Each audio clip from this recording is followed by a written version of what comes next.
this week on Horror Movie Night, it's a vacation. It's all we've ever wanted. I just had to get away.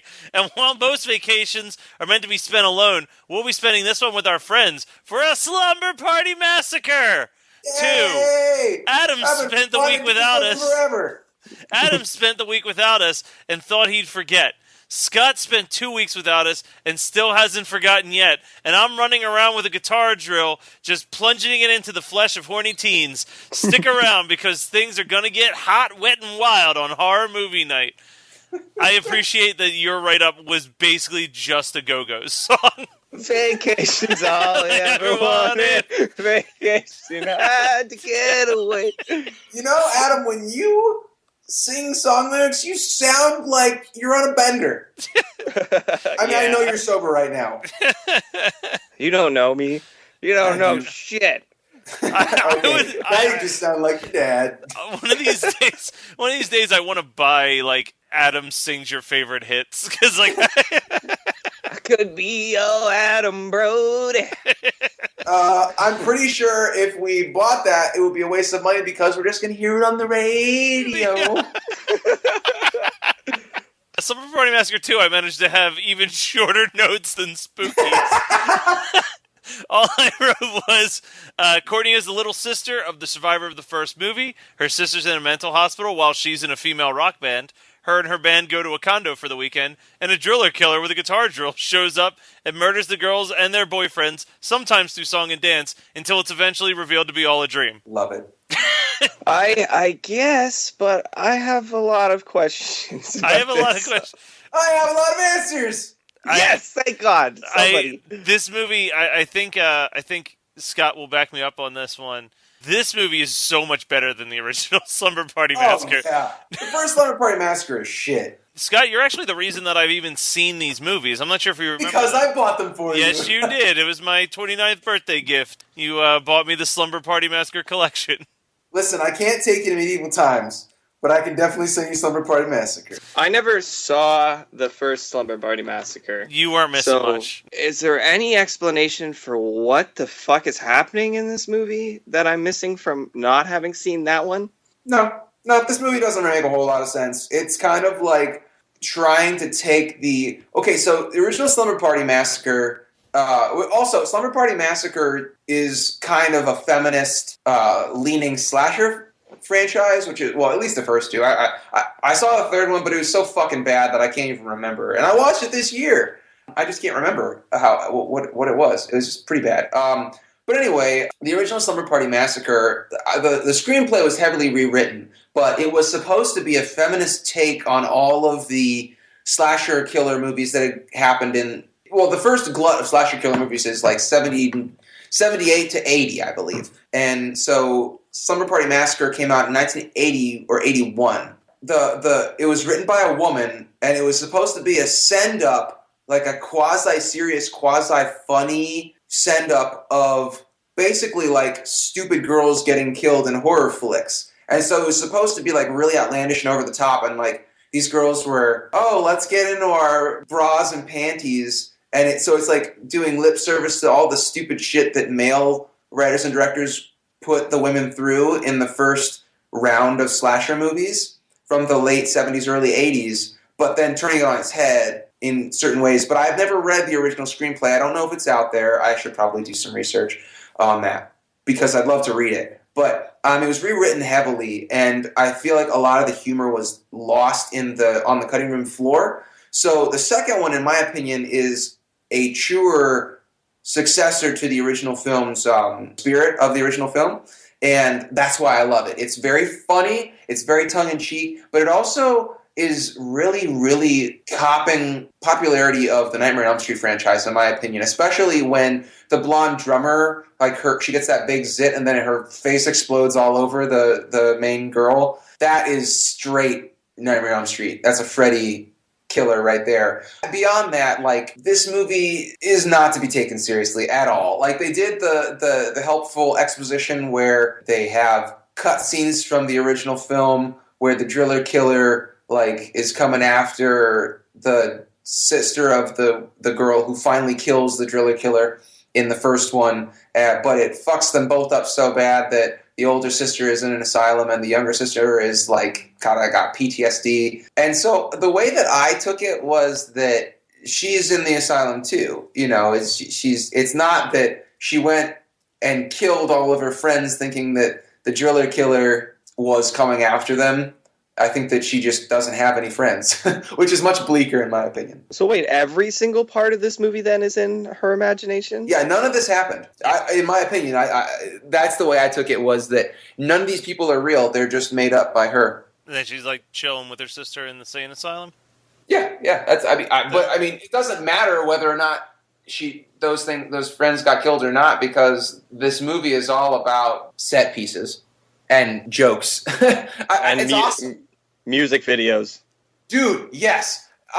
So when I said that I've watched this movie 3 times this year, I actually mean I've watched it 2.5 times, because I watched it for the first time, I think, in the spring, maybe early summer, and then I watched half of it. And by half of it, I mean I skipped over all the stupid exposition, watched the music videos 3 times a piece, and then watched the end chase scene. So that counts as 2.5. And then I watched it again for this. It's hard to get sick of this movie because it's so fun. The girls look like they like each other. If Spookies is an example of all the characters being so confusing why those characters are thrown together, this movie is the exact opposite, because of all the slasher killer movies where the friends get killed and the survivor girl's like, oh my god, my friends are getting murdered. This one makes sense because they actually like each other. And their energy on screen is just so good. I love it. And they actually quasi know how to play guitars and drums. It's really fun. Like, it's just so fun. This movie is so fun. And also, I have to get it out here. I don't know if most people get how funny this movie is, because they have a Playboy playmate in this movie who signed a no nudity clause. So every girl except for her shows their boobs, which has to be an intentional joke. It's like an in joke, but it's definitely a joke. Which one was it? It's the girl who washes the car with her boyfriend in the bikini, and she was the guitar player in the band. Like the guitar player. All right. Yeah, you're right. You're right. This movie is a ton of fun. Like, I can't fault it for really a whole lot, other than just its confusing nature and leaving me with a lot of questions. But this isn't something where I'm really going to spend a lot of time to ponder over it and be like, yes, no, I really need answers on that. I'm like, I don't care. Some guy's just killing people with a big drill fucking guitar thing. Like, who gives a shit? Nothing. I love his song. The song that he's like running after her playing is just so great. This movie is just, I can't get over how much fun this film is. Like, I don't gush over a whole lot of movies. Well, I take that back. I gush over all the movies that we talk about that are good. But I feel like my level of appreciation of this movie is up there with our appreciation of Mathilda May's face. It's just beautiful. It's perfect and beautiful. and we should probably edit out how much I love this movie. But I only have one note that wasn't me writing up any plot outline, and I rocked through that in literally 30 seconds. I'm hoping that this is something that Adam also brings up in his notes, but all it says is, so what's up with that dude wearing almost nothing sleeping in an all-neon room? It's female wish fulfillment, just like most horror films are male wish fulfillment, because most guys that watch horror movies have no game, and so they want to kill the girls in their lives. This movie is like, she's like, oh, I just want a boyfriend. Let me imagine him wearing next to nothing. Also, that is the tamest, like, wake up from sex ever and then get killed. I love this movie. Maybe I'm reading too much into it because I appreciate the concept too much, but I'm pretty sure I'm not reading into it. Do you guys think that drill guitar is a metaphor for anything? It's a metaphor for a dick! So can we? All right, we're probably reading into that a little. So here's something I've been wondering while watching this movie. Okay, you go with your thing. Because if Adam's gonna make fun of me for the phallic imagery, let's just remind him how clueless he was to the drug imagery in Brain Dead. Brain damage, but yes. Brain damage. So here's Wait, you guys, this movie's about drug addiction? Oh, this blows my mind right now. Also, when he did blows not... my mind. Go ahead, Max. Sorry. I was going to say, also, that time that he didn't know that Candyman had any allusions to racism. No, the one time he went to see Tony Todd talk, about Candyman and didn't realize that there's going to be people being like, so, what do you think about the racist undertones of Candyman? I think that those all got discussed 20 years ago, and we don't need to bring it up. So one of the things I was wondering as I watched this movie, is there anything that really makes a drill gun guitar setup a practical weapon of to kill people with?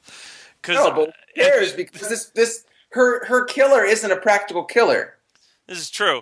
I'm just like watching this. I'm like, hey, I don't think that it's very easy to run with that thing. Like, I feel like anybody could run away from you. It's probably not a light thing to carry. Also, you have to have it on all the time for the drill to be at its maximum ability to do damage, so people can hear you from like forever away. Listen, he's playing guitar out of the fucking thing. I don't think that stealth is really one of his powers. He also does song and dances once in a while, so... Oh, man. I love that character. He might be one of the most underrated slasher killers. Is Survivor Girl going to one day write a song from his perspective? The fact that we haven't already, the fact that I haven't made it a priority to make a Slumber Party Massacre 2 song, it's on my long list, but it just didn't make it into captive audience, really, is the problem. I think that I need to go back and just kind of reassess my whole life because I haven't made a song about Slumber Party Massacre 2. According to IMDb, there's a band called the Everdeads who wrote an album called Slumber Party Massacre 2. You know, I got disappointed for a second, but then I know that's going to be shit. It's going to be awful music. And it's going to be like them trying to hide behind their pastiche to make an album. Like, I get it. Nobody's going to be as good as Survivor Girl. I get it. Look, I'm just saying what everybody's thinking. Yeah, listen, you guys rock my nuts weekly. That band is.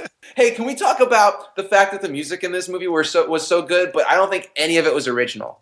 I know for a fact that the 2 songs the girls play are actually by other bands. So I was kind of disappointed by that, but I got over it because the songs are awesome. The songs are pretty awesome throughout this movie. I think the only original music would have been that blonde chick's song that she was writing about pies in the sky. That was probably somebody's failed 7th grade song that they were... Yeah, I'm guessing that one isn't somebody who got paid money. Just guessing. Okay, I have, that box thing that I use to watch the movies. It's got a description of this movie, and I'm really confused by just one particular word that they use in this description. Can I read it to you? Sure. All right, so it goes, it all makes sense right till the end. So it goes, Courtney, the sister of a survivor from the first movie, and the members of her rock band go to a condo for the weekend to play music and have fun with their boyfriends. That all makes sense, right? That's what's going on. Courtney's dreams are of her sister, who is in a mental institution, warning her of having sex, and the dreams begin to spill into real life, threatening Courtney and her friends as they begin experiencing an attrition problem. What? Yeah, that's what I said. At all. Attrition is like it's like an act of, it's like war, right? Like you wear them down through attrition, or like, in I guess fight, that they're trying to say that it's like the driller killer is taking them out one by one, and therefore it's attrition to the group. But that is just like, that's like an I am 14 and very smart kind of like, let me use this big word because I think I know what it means, but I'm not sure. Like I read the description last night, and then I read it like 3 more times, and then I looked up the definition for attrition because I was like, "Am I remembering it wrong? This has nothing to do with this. This is so weird." That's what you get for buying a Chinese Android box with a bunch of illegal movies on it. All right, anyways, do we want to maybe just jump notes or? Yes.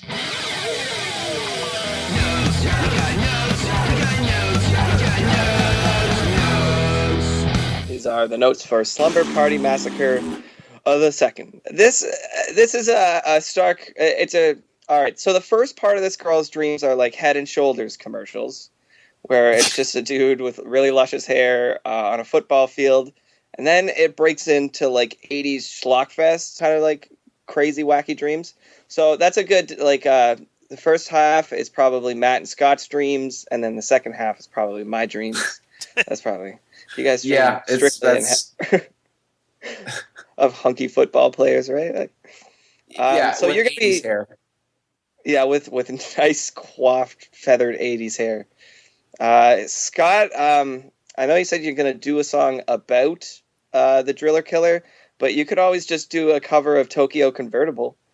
You could just always do that, right? If I was gonna do it, I would do the song that they did in the garage, Him or It's Him or whatever. That's my favorite song of the album or of the movie.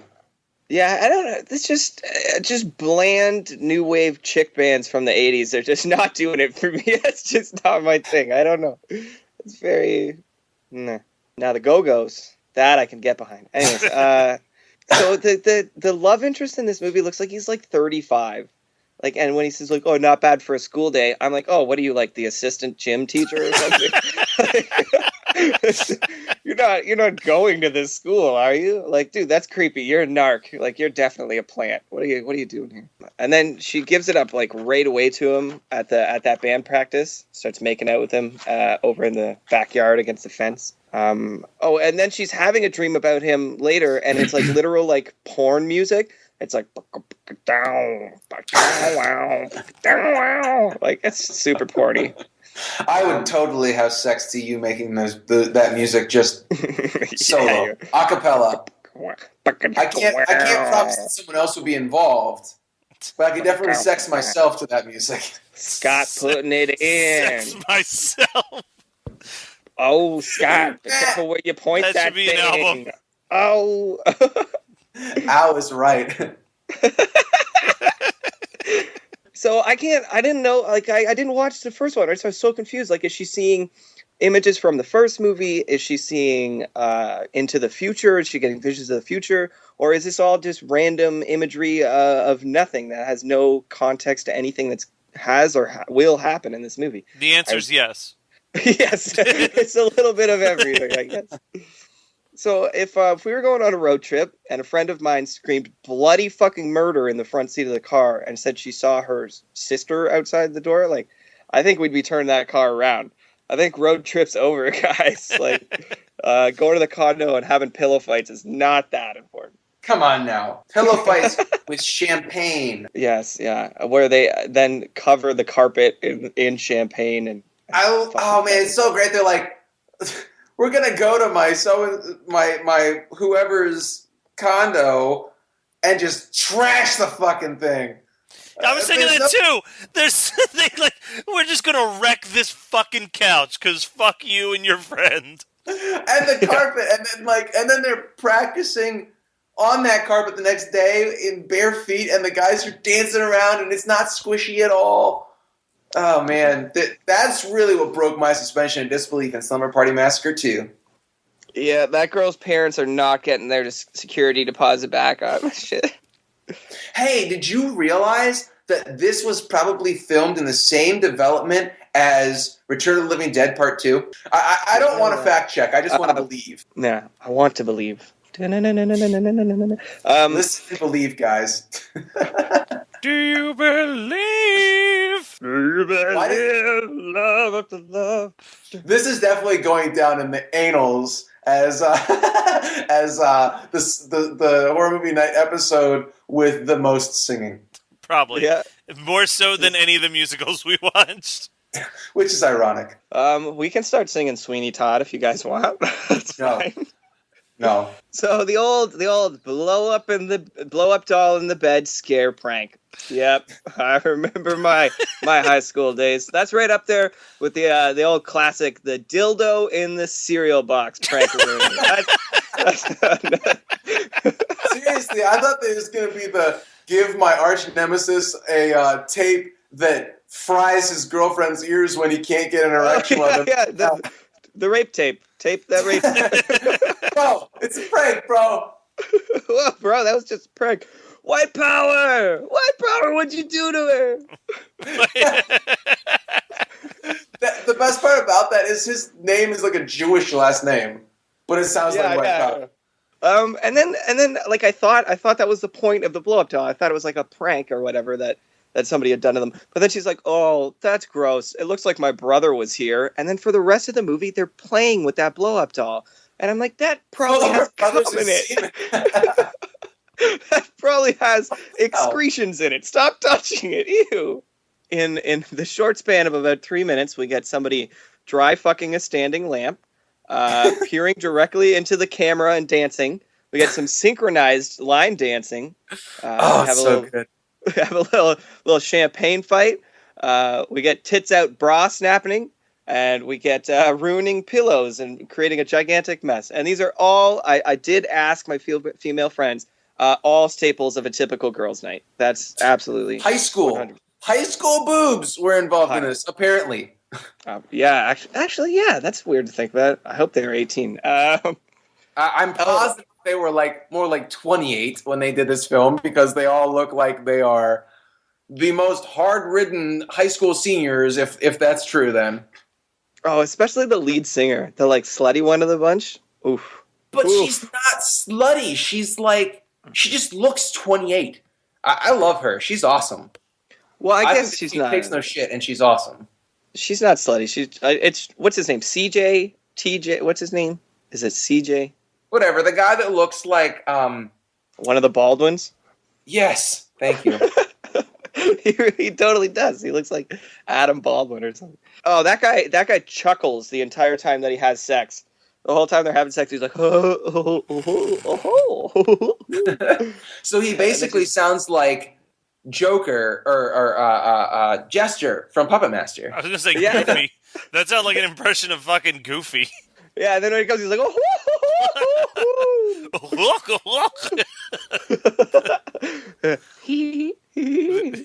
So it's like having sex with the killer clowns from outer space. Yeah, I guess so. I don't know. Give you a cotton candy cocoon. I don't know what that means. That sounds about right. And then he finishes, he's just like, you're fantastic. And he was like, no. Ugh, gross. It's not as bad have you guys ever seen Humongous? Yes. I think I told you to watch it, right? Yeah, and fuck you. Or that was hideous. That was hideous. It's different. Oh, yeah. Well, I'm pretty sure that we discussed Humongous at one point or another. But the very first, 5 minutes, the asshole jock dude and one of the girls bang, and he's like, or maybe they had earlier, and he's trying to get one last quickie in, and he is quite possibly a bigger dick than CJ in this movie. So that's your homework for this week, Adam. I have never seen Humongous. The only Humongous I know is Lord Humongous from Road Warrior. So are they? And then they're out at the pool, right? And I'm confused if this is still the same house. This is some 1% shit, because it's this. It is expansive fucking pool area that looks like they're at a hotel. I was waiting for a waiter to show up and start serving them drinks. It was fucking gigantic. And then it was like in a lot on a it was like a community pool, I'm sure. It's just that nobody was there because I think it's the off season or something. It doesn't matter. Yeah. There's a little bit of girl time pimple talk, and now this I can relate to. Got one just lurking under the surface. I'm like, oh, preach it, sister, preach it. Are you guys pickers or poppers? Come on, everybody, be honest. Come on, popper. I am gagging just thinking about this, so I am going to ask you to continue on to the next note. All right. That sounds like a picker to me. Yeah, that's a picker. No, I'm fucking 33. I don't have pimples. Typical picker. All right, we are over halfway through this movie, and no one has died yet. I'm unhappy about that. Especially, I want CJ to die. That guy is so fucking annoying. So she's in the tub, and blood starts bubbling up through the water, and I don't know what she's freaking out about. That's all part of being a woman, right? Somebody should have had the talk with her by now. I can edit that in. So the zit scene in the bathroom where she has that gigantic pimple thing on her face, she looks like the brother from Basket Case or something. She looks so disfigured and fucked up. That scene is awesome, and it goes all in her mouth. And the chick, she actually does a really good job of having some gagging acting in there. She does a good job. I like that. Adam likes it when they act like they don't like it, apparently. Yeah, that's what I'm into. It's a real power trip kind of thing. I have a Sleeping Beauty That's why you don't like fetish. this movie. I don't like this movie because it empowers women too much. Listen, if you like Sleeping Beauty fetish, why weren't you gushing over that in Spookies a couple weeks ago? I was. I absolutely. I'm pretty sure I told you. I am that guy. I'm the magician in the basement. That's me. That's my role on this podcast. I'm the basement magician. Musician? Scott's the basement musician. I'm the basement magician. Matt's dealing with a lot of basement attrition. We're all on the same page. Point of fact is we're all basement dwellers. Okay, let's keep going. So cellar dwellers? The driller killer. We're all cellar dwellers. Yes. Actually, I think I'm more of a castle freak. What do you guys think? Well, rest in peace, your penis. Oh god, that was such a bad movie. Jeffrey Combs, what are you doing? Suddenly he's real, and my confusion is amplified by a factor of 12. And then we start getting kills, but every kill is the exact same kill. I mean, he just drills them, right? I've seen Puppet Master. I know about Driller. I've seen these kills before. The one chick, she like the drummer, right? Like she's in the living room and she's like trying to run away from him, and she's like like back and forth, and then he finally gets her like pinned up against a wall. But right to the left of her is an open doorway that she makes no move towards whatsoever. She just stands there and gets the shit drilled out of her. Didn't me. I'm pretty sure that was blood, not shit. We'll agree to disagree. I'm so full of shit that it's entirely backed up to my chest. So if you drilled me through there, any part of my body, really. The music video scene where he's like in that hallway and she's trying to get in the door, and it's a literal music video, right? Like It just stops the movie to have a music video. And I didn't know what this movie was going to be about or what it was going to be like, but I wouldn't have guessed this. I was definitely not guessing this. This is strange. And then he sings I Can't Get No Satisfaction is originally a Rolling Stone song, right? Correct. So he says one line from it, but I would have preferred that he did an entire cover of Devo's cover version of the Rolling Stone Satisfaction. Oh, it's such a good cover! I can't get no satisfaction. When I'm driving down the radio. Like, oh, man. I've been listening to a lot of Devo. Shit. Oh. Dude, are we not men? We are Devo. Okay, and then she welds him to death, and that's the end of the movie. But, like, I'm still confused. Like, is she actually in an insane asylum? Because then it shows her there, but then the drill starts coming up through the floor. So that's not real life, right? Like, everything... Well, Scott... it's all left... Yeah, Scott, clear this up for me. Scott, quick question.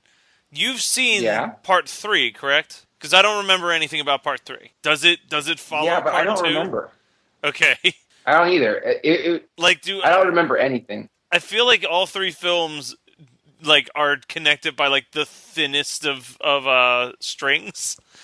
And apparently absolutely. And apparently there's also 2 other sequels of Cheerleader Massacre and Cheerleader Massacre II that are listed as sequels to the Slumber Party Massacre movies, but I don't know how that works. What? So let's jump into what we watched this week then. All right, who wants to start? Adam? I watched Nurse 3D the other day, and that was one of the worst... it was one of the worst horror movies I've ever seen in my entire life. It was... That's saying a lot. You've seen a lot of shit, too. Dude, it really, really is. It was as if a female version of Tommy Wiseau starred in a horror movie. She had this weird accent. She had no idea how to act. She was a wooden person. She was like she was an actual sociopath. And the plot of the movie made no goddamn sense either. She's just this horrific, terrible human being. A lot of really gross shit happens, like emotionally gross. Like I felt really dirty after watching it. And there's man. And there's no resolution to anything that happens in it. There's a ton of tits and a ton more so bush than there are tits in this movie. She is bottomless for so much of this movie. She will go out of her way in a scene to put a shirt on and no pants, no panties, nothing. It makes no fucking sense. No panties, no bra. No problem. No problem. No panties, no bra. You got service. Yeah, so it's just really uncomfortable to watch. And I guess the actress that played the nurse, she actually sued the director when the movie came out for like ruining her career. But I mean, watch the movie. Like, she's just god awful. I don't want to. No, I'm sorry. I take that back. Don't ever fucking watch this movie. I mean, it's on Netflix if you want to, but don't come running to me when you're like skeeved out and have to take a hot shower afterwards, because it was nasty movie. A lot of this stuff takes place in a hospital though, and there is a scene where somebody's getting surgery, and they come in and they're fighting, and they tackle each other onto the person that's getting surgery. And you just watch that person's like limp, naked body, like woo, like fly through the air. That was kind of funny. And I mean, Matt might like it because there's a lot of kills with like surgical instruments, and a lot of doctor-related kills. I do love that in my movies. Right? Yeah, absolutely. It would be so bad that it's good, because it is laughably bad. Like, you can sit and laugh at it, but so much of it is dark and has a lot of really just grody, nasty shit happening that it detracts from the fun, so that it's really just this stagnant, awful pile of shit. So don't ever watch Nurse 3. The other thing that I've been watching is, and you guys are going to think I'm lame, but Adventure Time has an ongoing like 4-part story arc right now with a vampire hunting other vampires to extinction, and then the vampires come back. And it's really cool. It's like a lot of like Buffy the Vampire Slayer / like mythological shit about vampires and all their different powers. And it's been really, really fun to watch. So I've been enjoying that. I actually had a coworker tell me he's going to lend me the first season of Adventure Time because he thinks that I would like it. I feel bad that I haven't watched it since I'm friends with one of the people who writes and does the voice acting on it. Like, I feel like just out of friendship by now I should have watched an episode. So I really should get around to doing that. So I think I'm going to give it a shot. Yeah, no, you should. I mean, season 1 is a children's show. Season 2 is a children's show. Season 3 jumps right into being very inappropriate for children. And at this point, I would never, ever let a child watch it. Like, it's super adult. There is an episode where there was, like, implied date rape at one point. Like, it's gotten very, very adult. And it's a lot like, it's got a lot of adult themes to it now, wherein it's like, the universe is uncontrollable and you just need to be a part of it and let it flow through you and around you and shit like that. It's very philosophical in where it is nowadays. The stretch from season 1 to the 7th season here is a huge expansive gap of like what the subject matter has become. So it's really cool. It's been fun to watch that show evolve, and I really enjoy it. I watched, I only got one. I watched for Horror Movie Night, or this is Horror Movie Night. For Weird Ass Movie Night, I watched the movie Future War. This was not my pick. Someone who comes to the movie night every week was like, I've got a movie that we have to watch. I'm not sure if either one of you have seen Future War. It was an episode of Mystery Science Theater 3000. It is really bad. It has the honor, quote unquote, of being the newest film ever screened on Mystery Science Theater 3000, because I think the film came out in like 1997 or 98. And it's basically 97. Yeah, it's basically about like a weird Terminator-like robot. This is the one where they're running through the box factory the whole time, right? Yeah. Oh, I totally have. I know about that movie. They're being attacked by like the shittiest dinosaur puppets known to man. And yeah, he's like a weird robot from the future who's hanging out with an ex-nun who now runs a like halfway house for homeless people. And it's just horrible. It's terrible. Every line is super ADR'd. Like, my one buddy was like, it seems like they shot the movie with a broken shotgun mic that was only capturing one person's voice. Because when you watch the scenes, you can tell that when one guy's talking, it's absolutely the dialogue from the day that they shot the movie. But every single other person in that scene is definitely dubbed in later. but it's not the same people dubbed it. It's just depending on where the camera's pointing, the person closest to the camera is the only person whose voice you can actually hear from that particular day's shoot. It's amazing. I will not subject you guys to have to watch that for for horror movie night, because it is not even like fun in a it's not even that good in a fun so bad it's good way. But it was an all right way to spend an hour and a half with a group of friends. How about you, Scott? Wrap us up. I watched a movie on Netflix called Last Shift, and it was pretty entertaining. It's came out last year, and it's about a woman who is it is her first shift as a police officer, and she is spending it in the old police department building on the last night before it gets demolished. So she's basically just kind of like a security guard for the place to make sure that the calls get rerouted and everything. And then some ghostly shit starts happening, and she can't really tell what's real and what's not. Kind of in a Session 9 type way. It gave me a very Session 9 vibe. I liked it. I don't know if I'd watch it again, but it was a good character study. The woman who played the main character is a pretty good actress. So, I don't know. You guys got an hour and a half to kill.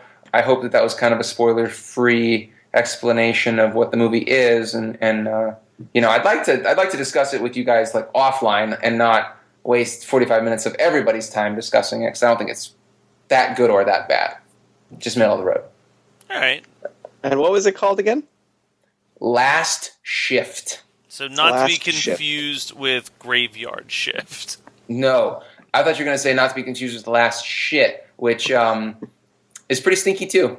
We're all gonna have one. We're all gonna have one. But you never know. But one of them will be your last. We might actually might not experience our last shit. Poop might just fall out of your body. That's supposedly a thing that happens commonly with dead bodies. Yep, that's why I always have a butt plug in. That's not the entire reason why. But... All right, well, that was Slumber Party Massacre II.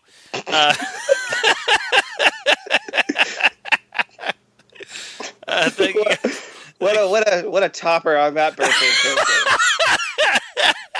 cake. So, as always, don't forget that you can send us some emails at hmnpodcast@gmail.com. Let us know what your favorite type of butt plug is in last shit prevention. Send us your questions or send us movie suggestions of films that you think that we should be watching. Next week, for the hint, we're going to say that I'm going to say Workaholics. Workaholics is your hint for next week's movie. Damn, I don't even know what the next movie that we're discussing is. I do. I'm picking up what he's laying down.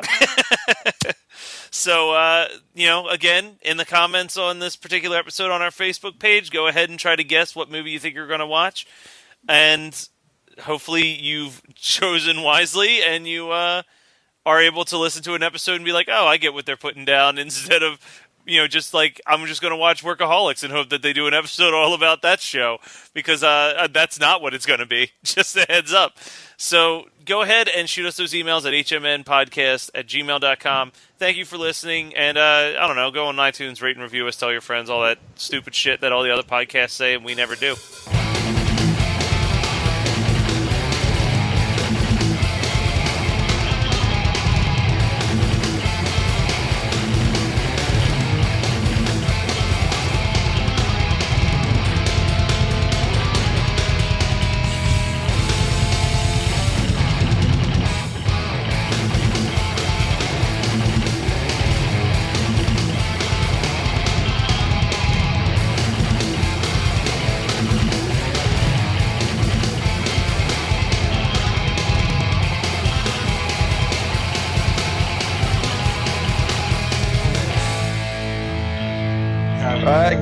Give me 1 second before we start that, okay? Okay.